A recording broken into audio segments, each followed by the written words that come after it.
Come, join me please. Okay, sila mabuti dito si Vince. Dito ba si Scarlett? Ayan, no? Dito way. Okay, dito po, sa likod ni Pastor. Please join me. That's it. Okay, dito sa...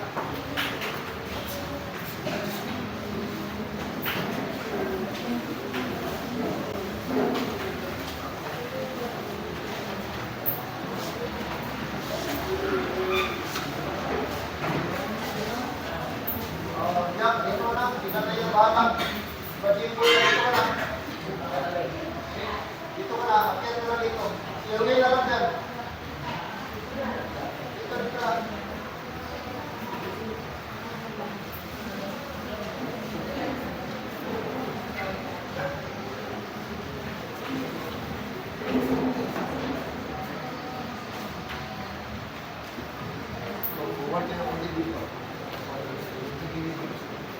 Salamat Church, last June 12, nagkaroon tayo ng baptism. Okay, sa Montebrand Resort po. Last June 12, thank the Lord na mayroon po tayong 8 na baptize as new members of our local church. Amen. And praise God, yun ang ating joy na mayroon naman yearly maidagdag sa ating local church. Kundo ang iba sa iba. Na-baptize, at salamat, mayroong mga first time talaga na na-baptize po natin. All in all, 8 po sila. Bago lang po siya isang lady natin, na si Scarlett Wedding. Okay, hopefully lumayang hapon. And of course, as tradition natin, binibigyan natin sila ng baptismal certificate as a proof na they are scripturally baptized in the Lord. At sana ma-remind sila na hindi lang ito basta-basta papel. Ang papel na ito ay mayroon pong responsibilidad bilang isang part ng local church ng Panginoon. Okay, so first of all, ating ibigay ito sa unikaihan ni Brother Maki. Siya ako yung nahuna dito. Alright, okay.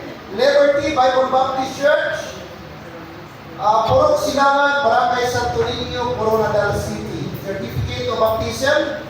This certifies that in obedience to the command and imitation of the example of our Lord Jesus Christ, Christine Mackenzie Hermosura Kisan was buried with him in baptism and was raised like him to live a new life on the 12th day of June 2025 at Liberty Bible Baptist Church, Coronadal City, Philippines. Signed, Pastor Leonard Dulay. Congratulations. Ngayon ko lang nalaman ba, Christine pala yung anak mo ba? Hindi akala ko Makin lang ito. Mackenzie. Christine. Mackenzie. Hermosula. Basta-basta. Napaka-rare na ano. Next, certificate of baptism is given to Jansen Nibram Jacinto Mangalia.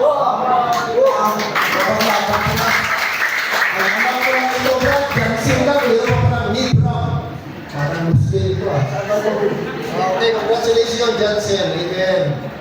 Alright. So, minsan sa baptism na naman, kompletong pangalan. Alright, next, certificate of baptism is given to, wala. Mamaya nga po. Ito, mahaba din. Scarlett Daffodil Bakungko Buwede. Grabe yung mga pangalan pa. Scarlett Daffodil pa. So, hopefully mamaya na ako po. Okay? Another certificate of baptism is given to Vince De La Cruz Magdugo. Congratulations! Hindi ko kayo nagkabis, no? Parintin mo? De La Cruz, Mamalia. Nilatin mo. May mga De La Cruz dito. Geraldine De La Cruz pa. Yan. Mamaya, kausapin mo mga parintin mo. Okay, next. Certificate of baptism is given to Janbel De La Cruz Casania. De La Cruz niya ako. Nakapagan natin. Congratulations. Baka may ulang na muna. De La Cruz din. Tapi De La Cruz. Mayroon nila alam, parintin sila. Okay, next. Certificate of baptism is given to Ria May Casania Tinson. Congratulations, guys. Rhea May. Amen. Praise the Lord. Okay? Limutan ko pala yung video. And next. Another certificate of baptism is given to Gisa May Casania Tinson. Congratulations. Amen. Okay? Last but not the least, of course, ang nanay mga kapatid. Amen. Praise the Lord. Okay? Certificate of baptism is given to Rachel Casania Barrios. Congratulations, Sister Rachel. Amen. Praise God. Okay? Okay, Vince. No? Jansen. At kay Lutin. Okay? Then by John Ben. Alright? So, paalala lang, ingatan niyo po yung certificate of baptism. Una, reminders yan sa inyo na one day, na-baptize kayo sa local church. Saan mo kayo dadalhin someday? Abroad man, o saan man, always remember na in part kayo ng local church na ito. And sana hindi na kayo maging member na member na basta-basta. So, dapat supportahan niyo ang ating church, na member na kayo, i-pray niyo ang ating church. Okay? And then, sikapin niyo po every Sunday, andito kayo sa ating local church. Para mag-grow tayo sa Panginoon. Amen? At proteksyonan niyo ang ating church, no? Mahalin niyo ang ating church, suportahan niyo morally and financially someday. Kayo mga estudyante, magkaroon kayo ng trabaho someday, huwag niyo kalimutan ang iyong local church. No? Suportahan. And of course, alright, sa mga members ko, ating responsibilidad, ipag-pray natin ating mga members. Alalayan natin sila, baby pa sila Christian, weak pa sila, kailangan natin sila ipag-pray, kailangan encourage, kailangan natin sila bisitahan, whatever will someday, no? Atin mo sila i-assist kung mag-grow sila sa Panginoon. Amen. Alright, and then iwasan niyo po ito na matilapsikan ng tubig o mabasa kasi ano po siya, water-based. Mag-blood po siya. Mapanas yung pangalan ninyo, magkalain siya. Kaya iwasan niyo po, no? Kung pwede, ilagay nyo, meron kayong frame, ilagay nyo sa frame para maging ma-preserve po siya. Amen? So, church, naka-ano na kayo? Naka-sign na ba kayo sa ating membership book? Okay, sa wala pa, mag-sign kayo sa ating membership book. And then mga members, matagal na dapat ito.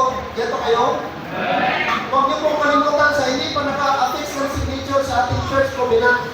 Bago kayo maglabas nandun sa gilid, magpirma kayo doon. All members sa Liberty Bible Baptist Church na hindi pa nakasign doon, mag-signature kayo doon. May blanco doon. Bago kayo mag-alis, bago kayo mag-uwi. Hello? Okay? Black lang na pulpit. Doon yung yellow, yung pinakalas natin, church covenant. At bago kayo mag-sign, basahin nyo ano ibig sabihin doon. Okay? At least tayo doon. Sa mga wala pa, pakitaas kami, para at least alam po. Wala ka pa naka-sign doon, ano ng pangalan. Yung doon sa gilid. Okay. Marami pa. Yung ano doon, mag-sign kayo doon sa gilid. Yung pinakalas doon, yung nakataping ha, para makita na tayo po ay member sa ating local church. Pati kayo mamaya. Okay? So church, habang mag-pray si pastor sa kanila, ganda tayo? Mag-pray din kayo para sa kanila na mag-grow sila sa Panginoon. Alam mo po si Satan, wala siyang ibang goal, kundi hinahin sila, pa-discourage sila at hindi sila makapagpatuloy. Kaya isama natin sila sa prayer. Na sana mag-grow pa sila ang potential ni John Ben, ang potential ni Vince, ang potential ng mga young people natin, ibigay nila sa Panginoon. At sana mag-focus sa kanilang pag-aaral. Salamat kayo kayo. Isang nanay, Sister Rachel, ipin natin ang kanyang mga plano dito. At yung isa, isama nyo na wala. Siguro nakita nyo na si Scarlett. Kaya isa natin na yung people. Wala na yun, isama nyo si Scarlett. Miss Bob, please. Mga bata, huwag kayo mag-ingay. Huwag mo na mag-ingay. Let's pray po, Panginoon. Salamat sa opportunity na binigay po sa amin na mabaptize namin sila. Si John Ben, si Vince, si Jansen, si Sister Russell, si Scarlett, si Rhea May, si Gisa May, at finally Lord, si Makim. And I pray for them, Lord, na mag-grow po sila in the knowledge and wisdom of the Lord. Mag-grow sila, Lord, in your word. Mag-deep ang kanilang relationship sa inyo. And Lord, maging blessing sila sa kanilang mga pamilya, kanilang mga loved ones. Gamitin niyo po sila na testimony, Panginoon. Gamitin niyo silang ilaw sa kanilang mga tahanan, sa kanilang eskwelahan, sa kanilang mga loved ones, Panginoon. I pray for Benz, mag-grow siya. Si John Del, si Johnson. Lahat po sila, Panginoon. And tulungan niyo sila na hindi sila madala sa mundo. Hindi sila manlamig. Hindi sila magtalikod. Hindi sila mag-backslide. Panginoon, I pray na hanggang pagbalik niyo, Panginoon, maging mahilig po sila na maglingkod, magpagamit po sa inyo. And also, kami ng mga members, tulungan niyo rin po kami na mahalin, alagaan namin sila, alalayan namin sila. Higit sa lahat, we should walk worthy, Panginoon. We should be a role model to these new believers na maging pagpapala ang aming buhay sa kanila. Maging encouragement po kami sa kanila na nauna. Thank you, Lord, na nagdaga naman ang local church na ito ng mga tao. It is our prayer, dear God, na sana, Panginoon, by your grace, ay masustain po nila ang kanilang Christian life. Maraming salamat. And it's my prayer today na i-bless you ang mga estudyante sa kanilang pag-aaral. I pray kay John Del na someday makabalik siya sa pag-aaral niya, matapos niya ang kanyang high school until ang kanyang senior high, kung ano lang ang plano sa kanyang buhay. Kay Vince, tulungan niyo siya, maging blessing siya sa kanyang mga kuya, kanyang mama, kanyang papa. Si Jansen, si Sir Russell, ang pag-aaral ni Riami, pag-aaral ni Gisa, maging si Makin Panginoon, matapos nila ang kanilang senior high, matapos nila ang kanilang junior high school, until sa college, Panginoon. And all these things, Lord, I pray na magpagamit sila sa inyo. Salamat, most of them, nag-surrender from choir. I pray na sana hindi na ngayon, bukas, kundi hanggang sa pagbalik nyo, maging choir leader po sila. Bigyan nyo sila always, Lord, na good health. Na, Lord, malayo po sila sa mga sila. Maraming salamat. And we look forward, Lord, for more a brighter future for them, for blessing, and anticipate nila pa rin. Thank you once again. We should love one another as one member of the local church and as a member of the body of Christ. Our duty and mandate is to love and care and Lord, magkaroon kami ng tender-hearted and burden one with another. Thank you, Lord God, for this privilege na aking pong may-gumit tayo, may-dedicate ang mga tao ito sa inyong harapan, Panginoon. Preserve them, protect them always, Panginoon. This I pray in Jesus' name. Amen. Amen. Once again, a round of applause sa ating mga kapamilya. Congratulations. Congratulations po sa Papa, kay Riami, kay Gisa. Okay, hindi na po magkabalik sa ating mga kapamilya. Okay? Amen.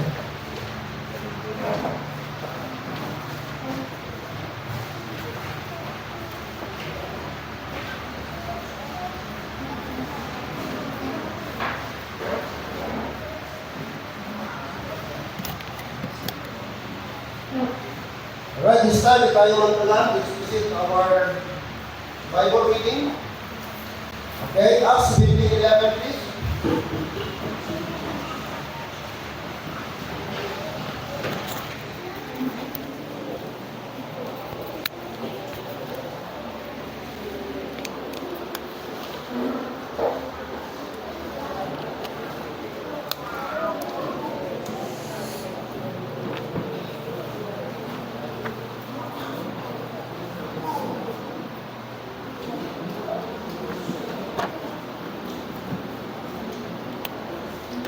Acts 17, chapter 17, please. Let's go to verse number 11. Acts chapter number 17, verse number 11.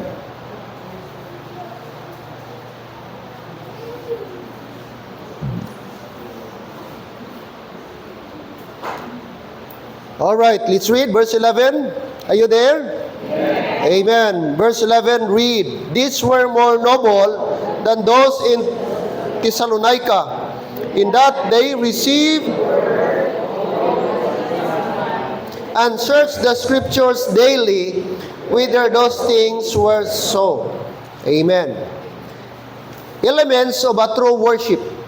Elements of a true worship. Father, we thank you, Lord, and we are so blessed and privileged, Father, that once again we can study, we can hear together, we can learn together with your people about the Word of God. It's my prayer, Father, that you would speak to us, and I pray that you'd bless this word, this passage of Scripture that we're going to tackle, discuss, and study. And it's my prayer, Father, that you would, Lord, help us na aming pong ma-dissect ang mga bagay na ito at makita namin, Panginoon, ano ang essential, the essentiality, Lord, ng aming pag-worship sa inyo. Help us na ma-adapt namin ang character po, Lord, ng mga Berean, na they were more noble compared to the brethren in Thessalonica. Be with us today, and we commit to you, Lord, this morning, na ikaw ang bless sa aming service. Ikaw, Lord, ang mag-work. Ikaw ang mag-speak, Lord, and may your word would minister in the hearts and minds of your people. Help me, Lord. I'm helpless. I'm nothing. I need your guidance. I need your power. Put words into my mouth. And Lord, na hindi po word ang aking masabi na sarili kong salita, but rather, Lord, ang iyo pong will ang mag-prevail sa aming buhay. This I pray in Christ's name. Amen and amen. Be seated. What does it mean to study like the Bereans? Verse 17, these were more noble than those in Thessalonica. The word noble means mas worthy sila. Mas gi-commend sila ni Paul, mga kapatid, itong mga Bereans. Notice the word, more noble than those in Thessalonica. May mga brethren din sa Thessalonica. But itong mga Bereans, sabi ni Paul, they were more noble than those in Thessalonica. Why?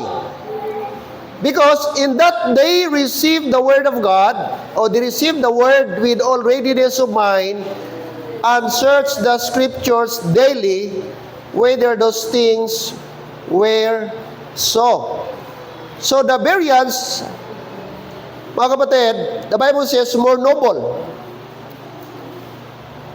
When Paul and Silas preached the word in Berea, something stood up or stood out about the people who listened in Acts 17:11. It gives this glowing testimony. These were more noble than those in Thessalonica, in that they received the word with all readiness of mind and searched the scriptures daily. This verse has become a rallying cry for truth-seeking Christians everywhere. But what does it actually mean to study like Bereans?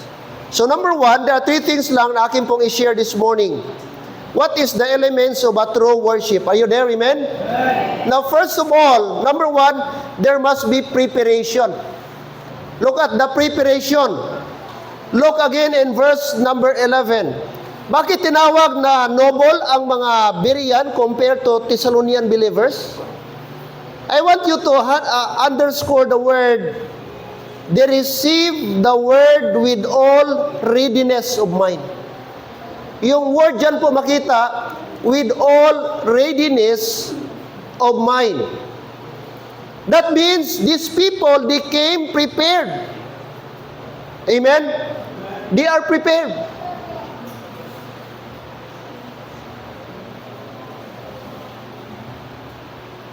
Yes, kailangan natin pag magpunta ng church, we need to be prepared physically. Yes, kailangan kang mag-breakfast. Yes, kailangan mo plansahin damit mo. Yes, kailangan kang maligo. Pero higit pa doon ang klaseng preparation na gawin natin during Sunday. There must be spiritual preparation. And what is that? That is readiness of mind. Bakit noble ang mga Bereans? Because when they go to the synagogue or in the church or in the temple, their mind is prepared to receive the word of God. Amen. Amen. Kahit prepared ka, nag-breakfast ka, kahit naligo ka, kahit nagplansa ka ng damit, maganda ang damit mo. Pero kung ang mind mo at heart mo hindi prepared, it's useless. Because the best thing and the most important thing in life na dapat nating i-prepare during Sunday is your mind and heart. Alam niyo po, pag hindi prepared ang mind and heart mo magpunta ng church, you will never enjoy the preaching of God's Word. Pag hindi prepare ang ating isip, kaya dapat sa bahay pa lang prepared na. Dapat mga kapatid, Saturday night pa lang prepared ka. Dapat, walang Christian dapat magpulaw. Pag Saturday, bigyan natin ng preparation ang ating physical para receptive tayo sa spiritual. Paano ka ma-bless? Paano ka maging attentive? Paano mo makuha ang attention at ang meaning ng preaching kung ikaw tuyo? Kung ikaw antok? Kung ikaw kulang sa tulog? Kung ikaw gutom? Kaya dapat sa bahay pa lang prepared na tayo, brad. Don't you know, maraming Christian kapunta ng church pero dili prepared spiritually. That's why hindi nila na-enjoy. They miss the blessing of God's Word because their mind is not ready. At kung ikaw ay ready, excited ka.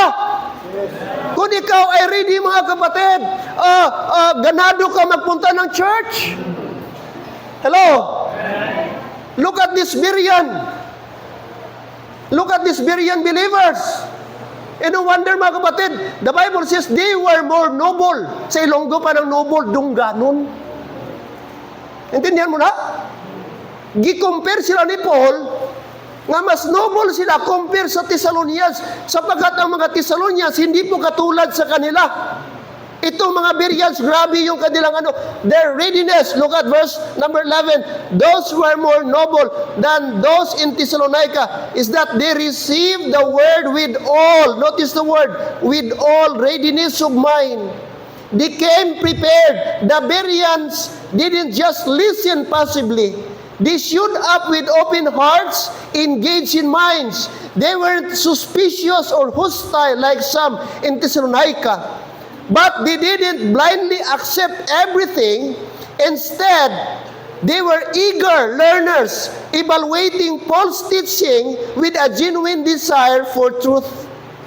Dapat ganun ang ating response. Dapat yun ang ating character. Yun dapat ang ating attitude. Every time makarinig tayo ng gospel, makarinig tayo ng preaching and teaching of God's Word, we must be eager learners.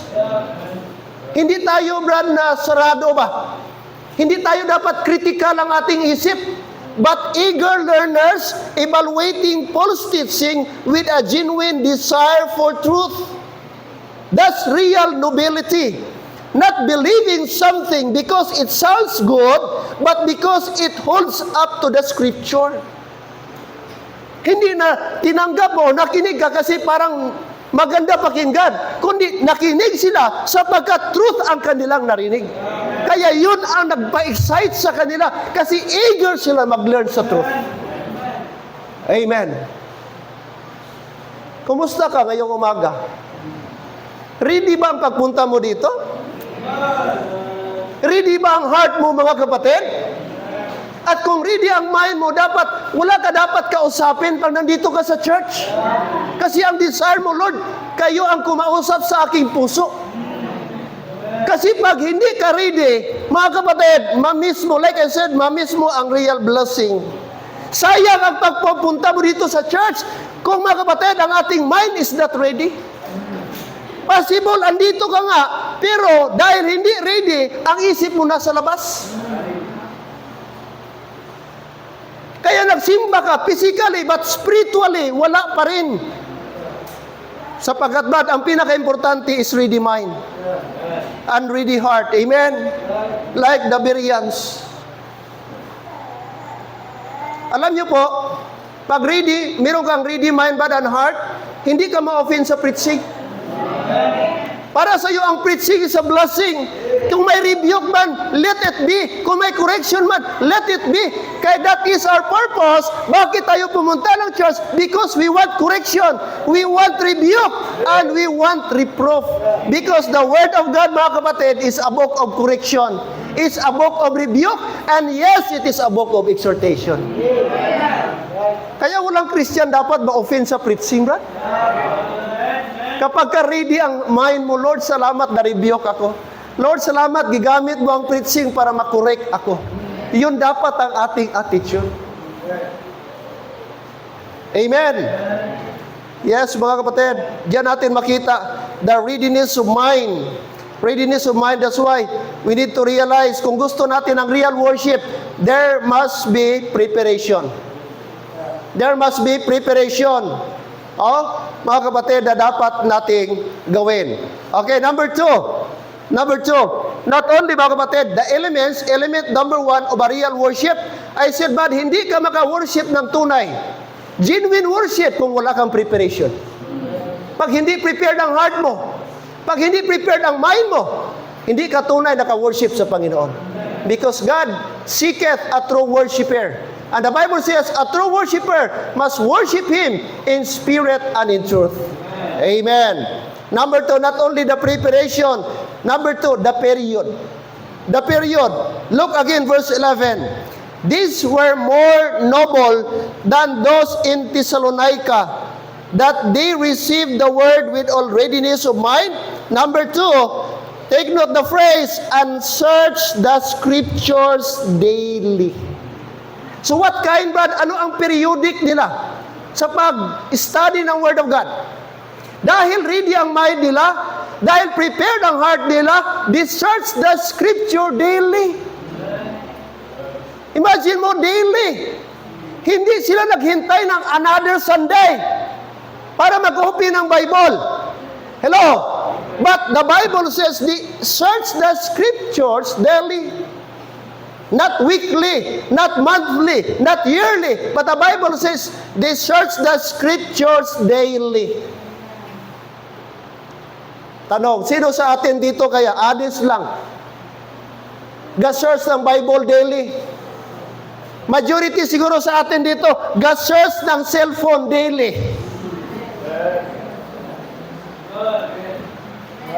Hello? Hindi lang daily, hourly.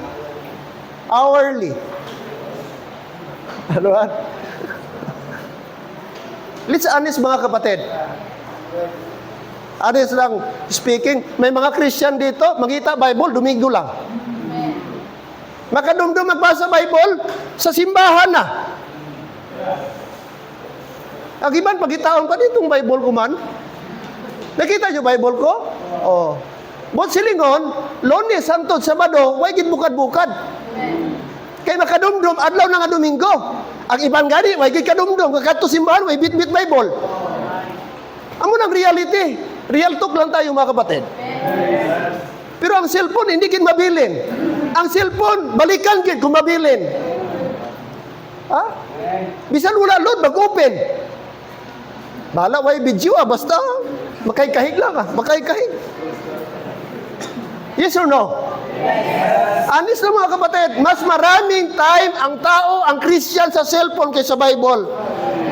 Ang rason natin, busy kasi, pastor, may bata ko, may amuni, may ginalagaan ko, may tanong ko, may nalabhan ko. Mga kapatid, do you think may nalabhan ang taga-Birian? Do you think may sila mga bata? Do you think may di ka pangabuhi ni taga-Birian eh? Ano ni sila, mga robot di? Ano ni sila? Pariho di sa ato, may pangabuhi man eh. Nigo pa ta? Pariho man sa ato, busy man sila. Pero, nagahin oras para sa Ginoo. Hindi rason ang aton kabataan, rilabhan, trabaho, eskwela. Ang tuod sina, why kagid ga priority? Amo nang tuod ya istorya, hindi para sa imo importante ang Bible. Kay kung importante sa imong Bible, biskan ano ka busy, maggahin kagid oras sa Bible.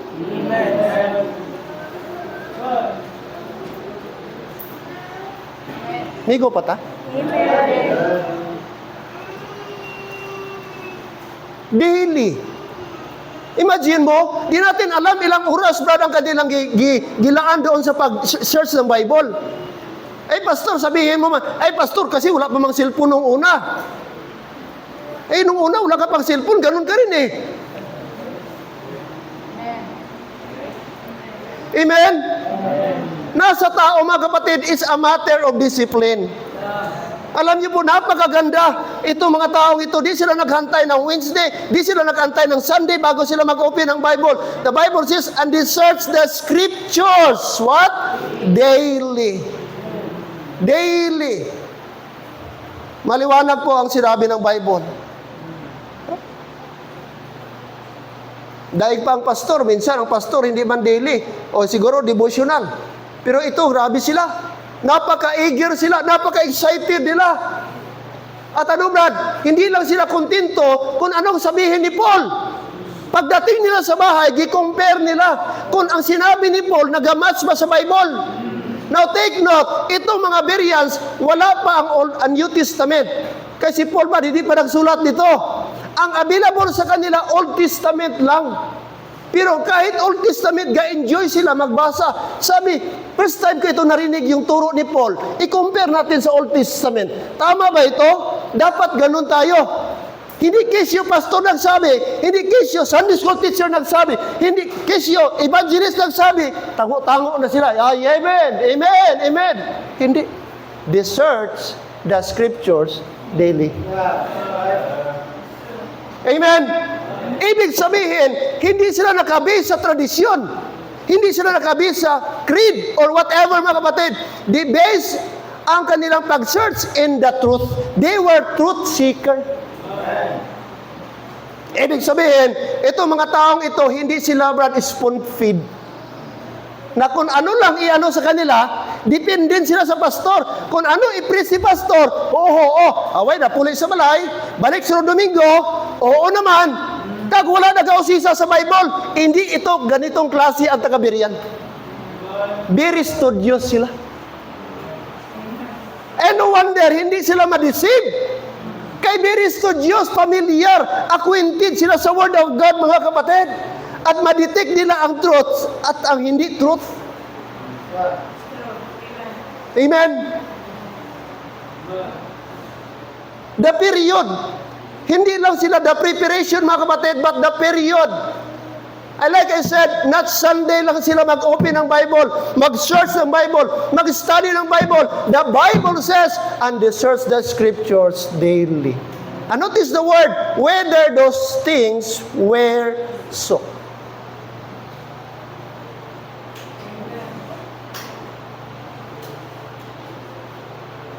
Hindi sila brad dependent.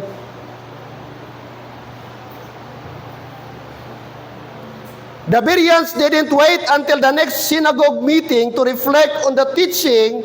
They opened the scrolls daily. That's not just a devotion, that's diligent study. Paul commended this kind of daily, consistent, thoughtful examination. And that is why, mga kapatid, sa atin, ang sabi ni Paul sa kanyang teaching. Anong sinabi niya? 2 Timothy 2:15. Ano ang kanyang admonition, Brad? Study to show thyself approved unto God, a workman that needeth not to be ashamed, rightly dividing the word of truth. So what's the first word, Brad? What's the instruction of Apostle Paul? Study. And this is what the Bereans believer, mga kapatid, ang ginawa nila. They study the word of God. Every Christian should be a Bible student. Every Christian, mga kapatid, should be studious sa Bible. How I wish sana mga men, lahat ba makatayo dito at makapreach? Amen? Mga men, strive kayo, Brad. I challenge you. Dapat this year, mag-umpisa na tayo. Kung hindi man this year, dapat next year. Hindi tayo pwedeng forever lang na nag-aupo dyan, nakikinig. Dapat able din magturo. Hello? Amen. Consistent. Comparing what's taught with what's written. It's not spoon-feed theology. It's personal investigation. Sadly mga kapatid, mas updated pa tayo sa mga bagay sa mundo kaysa mga bagay na dito sa Bible. What is written in the Bible? Mas updated tayo na si Katniel at Catherine, o naghiwalay. Ngayon parang magbalikan na. Imagine mo na. Mas may knowledge tayo sa mga bagay-bagay sa social media, sa current events, pero sa Bible, sadly mga kapatid, sad to know, maraming Christian walang alam.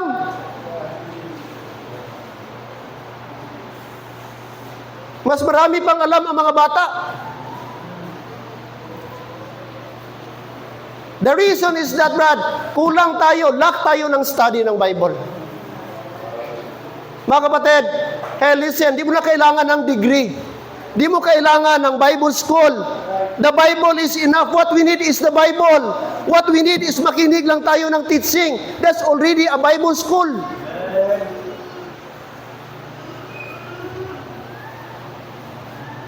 Detested new teaching, including Paul's. This is where it gets deep. The Bereans were examining whether Paul's message matched the scriptures. Huh? Imagine, they were evaluating the apostle of grace himself. But Paul didn't get offended. He praised them for it. Why? Because the truth invites scrutiny. Kung truth ba kapatid, dapat i-evaluate mo talaga. Hindi lang basta-basta ka maniwala. Like I said, not just because someone is a teacher, not because someone is a pastor, not because someone is apostle, it doesn't mean they are automatically right. The standard of truth is God's written word. Not credentials, not charisma or tradition. It is the word of God.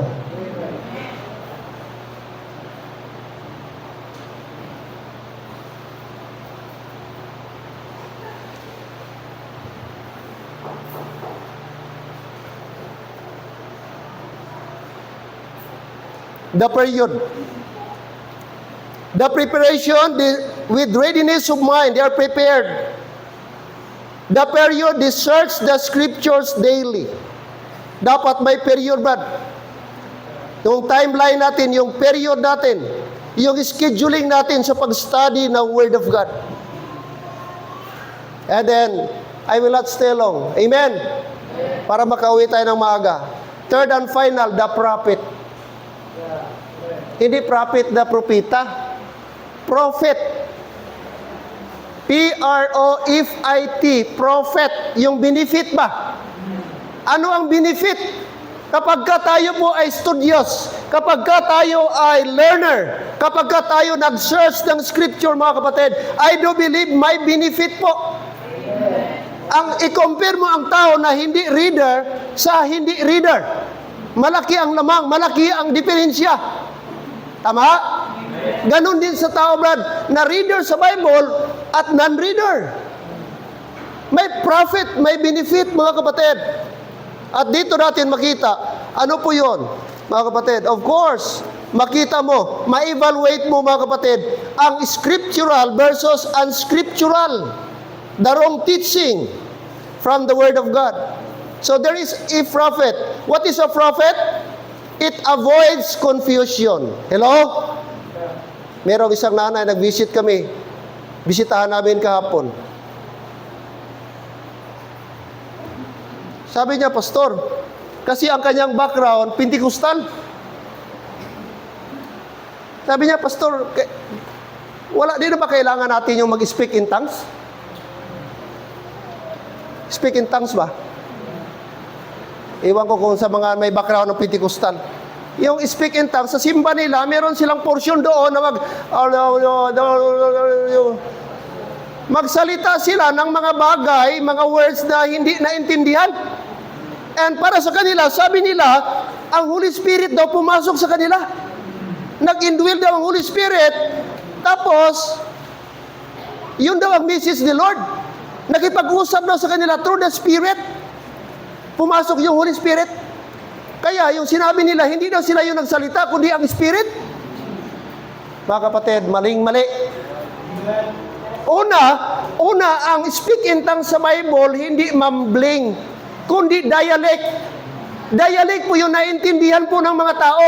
Halimbawa, ako na Christian, ako na Ilonggo, pumunta ako sa Muslima na area, ang salita ng Muslim, ang nasabi ko, naintindihan nila ang sinabi ko while nag-preach ako. Iyon ang speak in tongues sa Bible. Na sila Peter, taga Galilee sila, pero nung pumunta sa ibang lugar, ang dialect ng ibang tao doon sa kanilang lugar, ang sinabi nila, damit lang nila. Kaya naintindihan namin sila, bakit ito taga Galilee ito? Pero bakit ang salita nila ang ginagamit? Salita natin ginamit nila. Nakaintindi sila sa preaching ni Paul at ni Peter. Hindi katulad ngayon na, brakadabra, brakadabra. Ay, anong mensahe po yan, kapatid? At kung tanungin mo, mismo yung guys speak in tongues, di nakabalo anong meaning? Hello? So, gi-explain ko sa kanya. Sabi ko, ate, ganito po yan. At yung speak in tongues, sa panahon lang yan ng apostoles. Para ang gospel, ang salita ng Panginoon, diyan ba tayo? Maintindihan ng mga tao kahit hindi nila katribo, kahit hindi mga Hudyo. Yun ang ibig sabihin ng speak in tongues. Sabi pa nga ni Paul, mas mainam pa, mas mabuti pa, may 5 salita ako na naintindihan kaysa 10,000 na hindi naintindihan. Kay katulad ako ng tao nagsasalita sa hangin. Tama, hindi? So kapatid, kung hindi ka mag-apply ng rightly dividing the word of truth, di maintindihan. Akala niya na mga kapatid, ang speak in tongues applicable pa sa ating panahon. Yung speak in tongues, sign niya na sila'y apostoles. Pangalawa, ang purpose doon para maintindihan. Hindi katulad ngayon sa modern times po natin. Amen? Tanong siya, Pastor, may sa Bible lagi, kaya basa din siya ng Bible. Sa Bible, Pastor, may nabasa ako na kailangan mabautismo para maligtas. So, i-explain ko naman, before namatay si Kristo, kasama ang bautismo sa kaligtasan. Kasama ang bautismo para mapatawad yung kasalanan. Pero nung namatay si Kristo, hindi na po kasama ang bautismo. Sapagkat ang tao, ang paraan ng kaligtasan, magtiwala siya sa gospel. Yung ginawa ni Kristo, namatay, inilibing, at sa 3 araw, nabuhay na magmuli. At yun ay sapat na po na panampalatayanan ng tao. At kung siya po'y naniwala, instantly siya po'y ligtas na kahit wala siya nabautismuhan. Ganun po ba, Pastor? Kahit hindi ka na-baptize ngayon, kung naniwala ka sa gospel, gi-explain ko ang gospel, opo, Pastor, ligtas ka na, sabi ng Panginoon. Amen. Amen. Kaya mga kapatid, malaki ang bagay po ng rightly dividing pag naintindihan mo. To avoid the prophet, anong prophet benefit? To avoid confusion. Kasi pag hindi ka makukonfuse ka sa Bible, akala mo ang Bible nagka-contradict.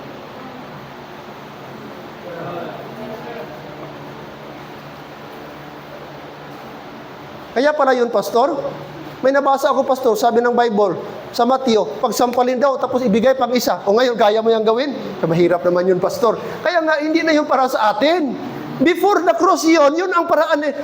Sa panahon yun, bago namatay si Kristo, ngayon, wala na yung... Hello, amen? Sabi niya, kung hindi mo maiwanan ang pamilya mo, tatay mo, nanay mo, kapatid mo na lalaki, kapatid mo na babae, you cannot be my disciple. Ngayon, applicable ba yan sa atin ngayon? Dapat mong iwanan mo na tatay mo, nanay mo, kapatid mo, for my sake, for my name's sake, and ye shall be my disciple. Hindi yan para sa atin. Diyan ba tayo? Amen? Mga kapatid, there is a prophet. There is a big benefit kapag ka nag-study tayo ng Word of God. Kaya po, salamat sa mga Berean believers, Brad. Nag-study sila, gi-compare nila. Hindi lang sila basta-basta makinig. Hindi lang sila basta kontento na lang kung anong gi-feed sa kanila. But they themselves, they were eager, they were studious. They searched the scriptures daily. Whether those things were so. Notice the word, were so. Kung bala, ini nga mga butang matuod. Maraming Kristiyano ngayon, simba lang. Huwag na pakialam kung tama manghiwalay sa ila. Huwag sila kabalo na budol na pala. Huwag sila kabalo na scam na pala ng pastor. Kaya man, nga lang, huwag balaan sa Bible. Huwag nalin sa Bible. Kontento na lang sila makinig.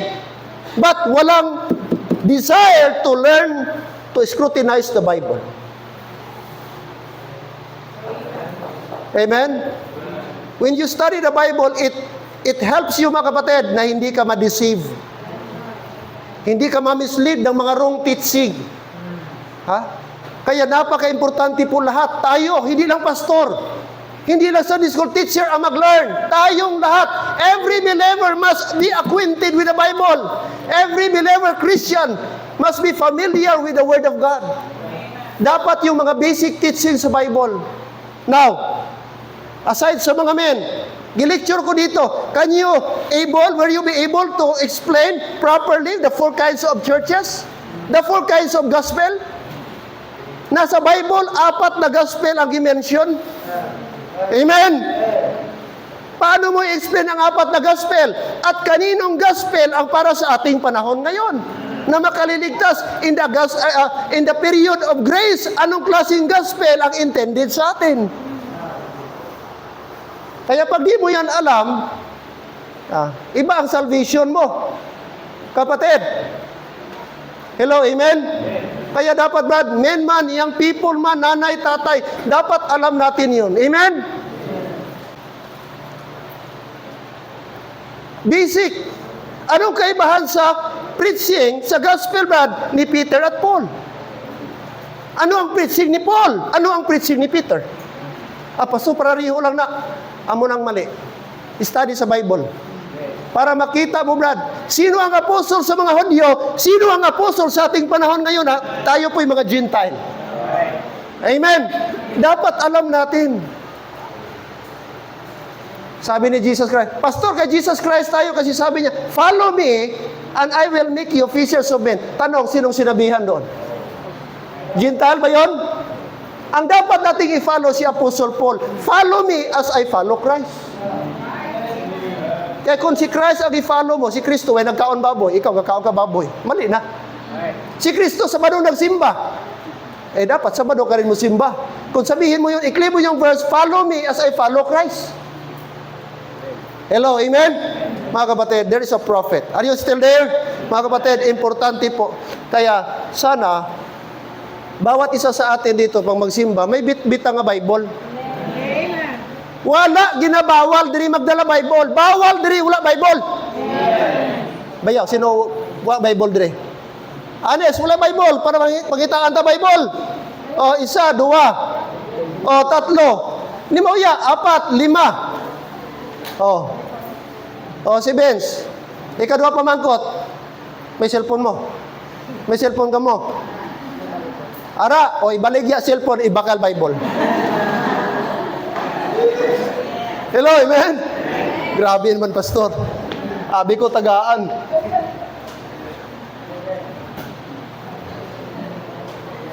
Kaluwasan ng libre.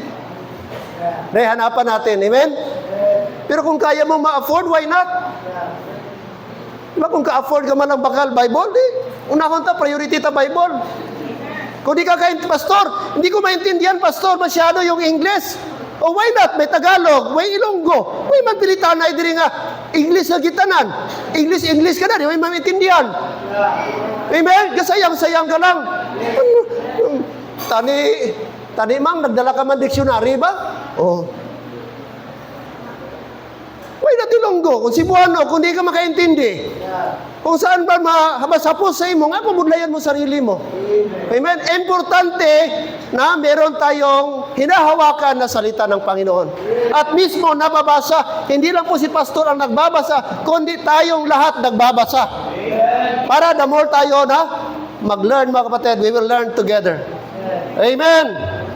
Yes, mga kapatid, the variant today, sa ating panahon ngayon, mga kapatid, let's consider, dapat dating, Paul was later given the revelation of the mystery, which was not found in the Old Testament.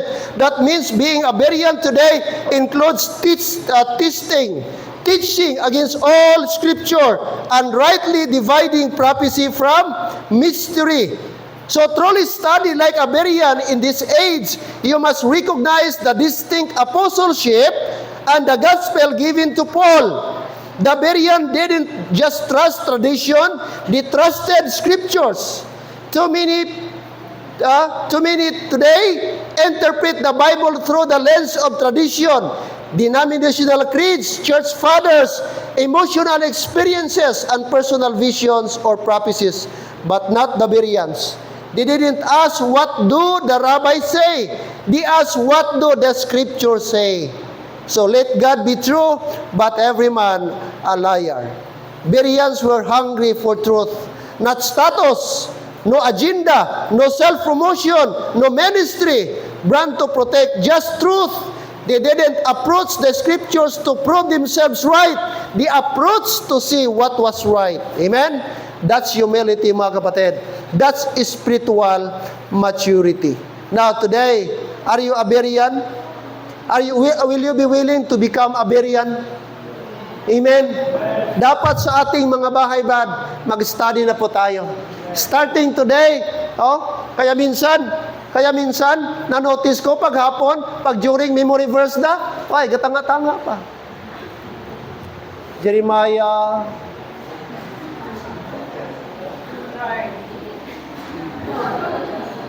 kita mo? Kapangita sa memory verse dito sa Kisame. Taman, wala ka memorize. Binigyan ng chance na Monday to Saturday, pagka Sunday pa mag-memorize. Kita mo? Hello, amen?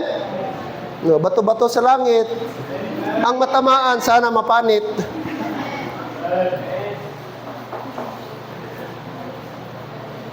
Study tayo, amen? Like the Bereans, mga kapatid.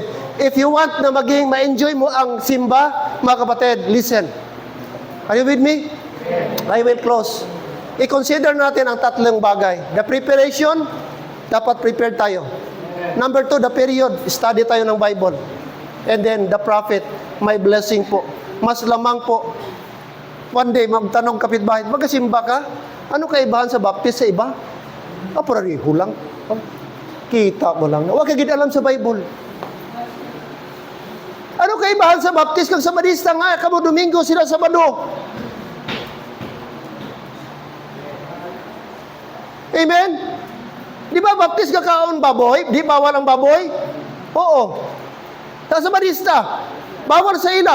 Ang ulahimbis bawal sa ila. Nga bawal sa ila, sa inyo pwede. Ambot gani basta kay bawal Dapat alam mo, may bersikulo ka na support.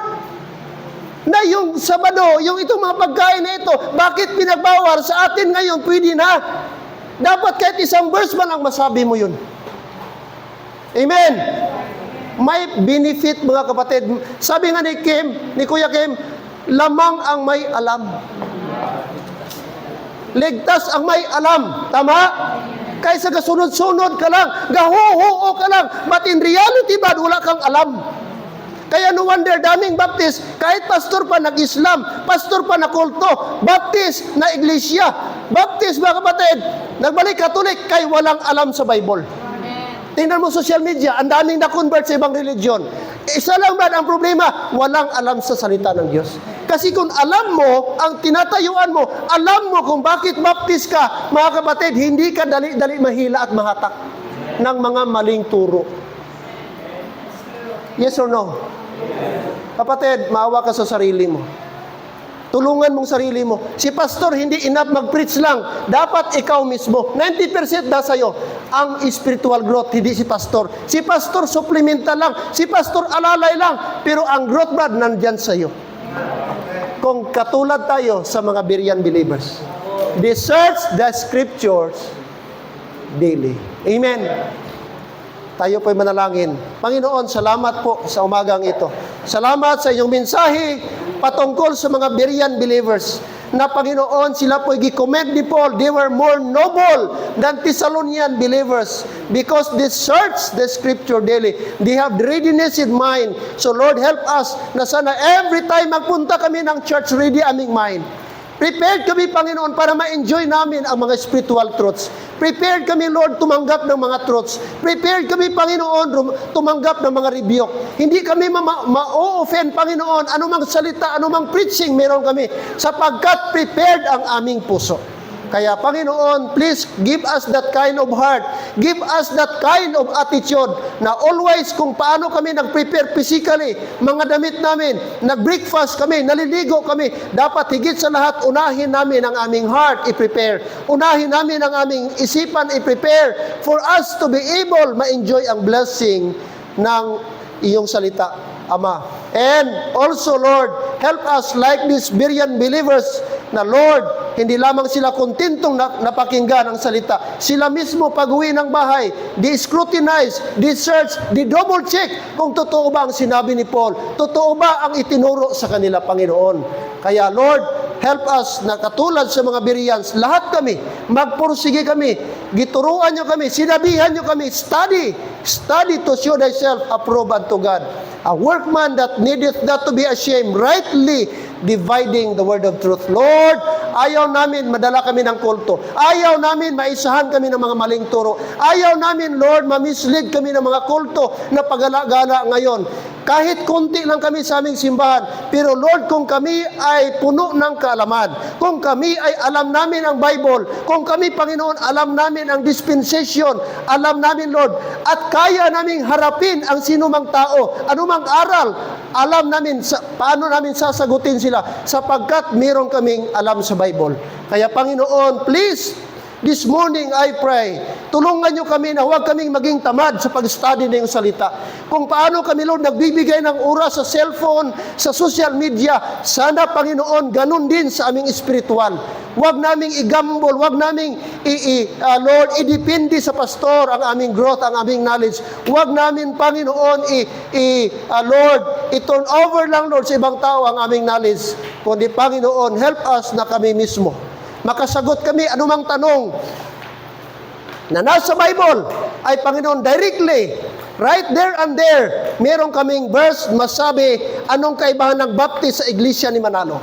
So, Panginoon, please give us that kind of heart and give us that passion, the burden to study more, to learn more about the Word of God.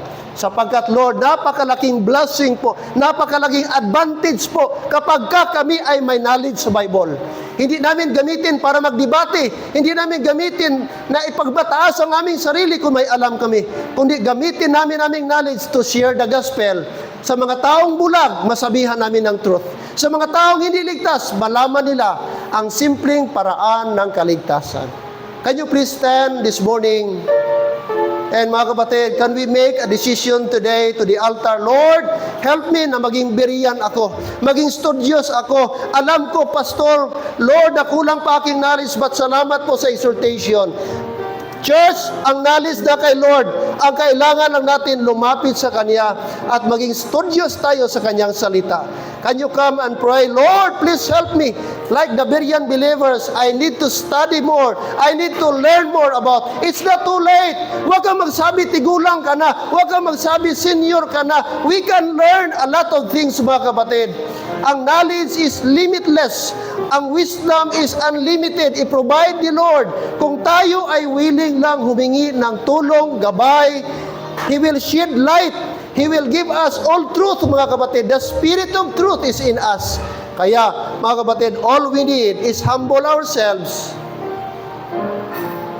Sabihin mo, Lord, I need your wisdom. Salamat po sa reminder na kailangan ko, Lord, hindi maging lenient. Sa halip, studious ako ng iyong salita. Amen. Amen. Why don't you come? Why don't you come?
Gracious and loving God, thank you so much.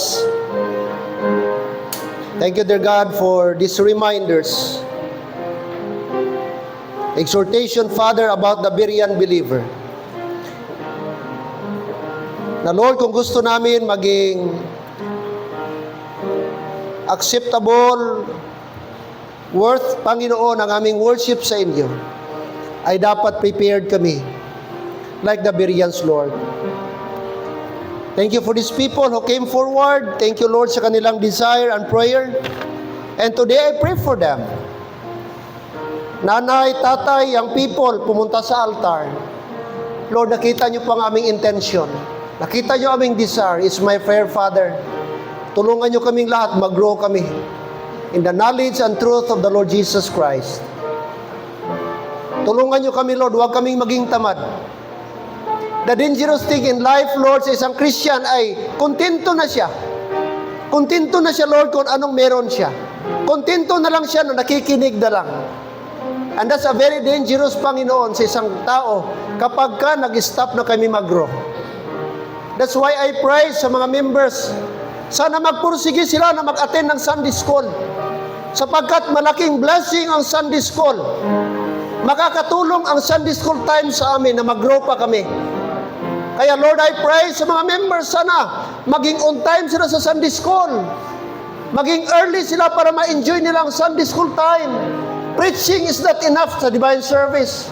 Some of them, Lord, hindi pagabalik sa hapon. Some of them, ulang Miyerkules. So what can we expect? That's why, Lord, I pray na sana katulad sa mga Bereans, we must be eager. Huwag naming i-skip, huwag naming i-miss ang gathering ng aming church. Every time I worship, dapat we must be in the church, Lord. Help us, O God. Help us.